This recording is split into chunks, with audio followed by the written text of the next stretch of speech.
comment calculer les termes d'une suite numérique avec la TI 82 ou la TI 83.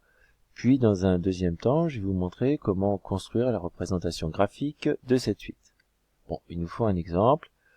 Donc, je place de l'argent à 2% par an, puis chaque année, je dépose 1000 € en fin d'année. Donc, je me retrouve avec une suite qui est UN égale l'argent de l'année dernière fois 1,02. Pourquoi 1,02? J'ai placé de l'argent à 2%, donc ça veut dire que je vais multiplier la somme de l'année dernière par 1 plus le taux divisé par 100, ça veut dire 1 plus 2 divisé par 100, 1,02. Puis chaque année, je rajoute 1000 €. La première année, le jour d'ouverture du compte, je vais déposer 500 €. J'ai envie de savoir quelle sera la somme que j'aurai dans 10 ans. J'allume ma calculatrice. Dans un premier temps, il va falloir changer de mode. Voilà, je suis sur mode. Je vais aller me positionner sur séquentiel ou suite, SUIT. Donc je vais avoir un mode particulier. Vous voyez ici je suis en Y et là je vais changer de mode. Voilà. Je suis passé en suite. Je vais aussi pour le graphique, préparer mon graphique, je vais me mettre en point dot ou en point non accroché.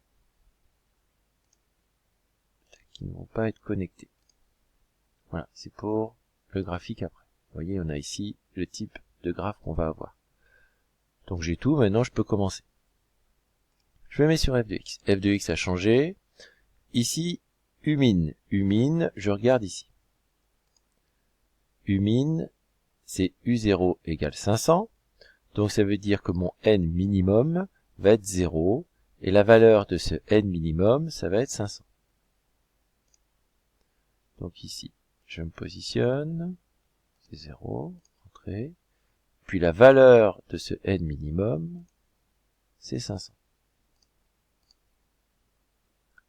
Voilà. Il me reste à définir ma suite. Alors ma suite, c'est UN égale UN-1 fois 1,02 plus 1000. Donc je réécris pour avoir le U, seconde 7. Puis après, je mets les informations entre parenthèses. Mon X de d'habitude, c'est mon N ici. Voilà, fois 1,02 plus 1000. Voilà, on est bon, on a tout ce qu'il faut. Il me reste maintenant à définir mon tableau. Alors je vais faire comme d'habitude, seconde fenêtre. Dans seconde fenêtre, mon tableau, je vais le commencer à 0. Puis il va aller de 1 en 1. Il me reste à visualiser mon tableau. Seconde graphe. J'ai toutes les informations.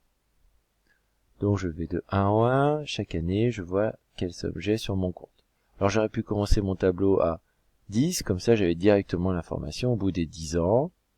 Voilà, je vais descendre tout simplement pour retrouver cette information. Sinon, je reprends seconde fenêtre et début du tableau, je fais 10. Donc, dans 10 ans, j'aurai 11 559 € sur ce compte. Ça, c'est bon pour construire les suites.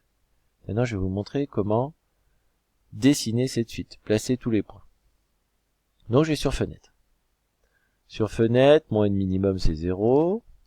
Et puis, j'ai envie d'avoir la 10e année, je vais mettre les 12 premières années. Ça va commencer à 1, je vais aller de 1 en 1. Donc ça, c'est bon. Mon x-min, je vais mettre 0.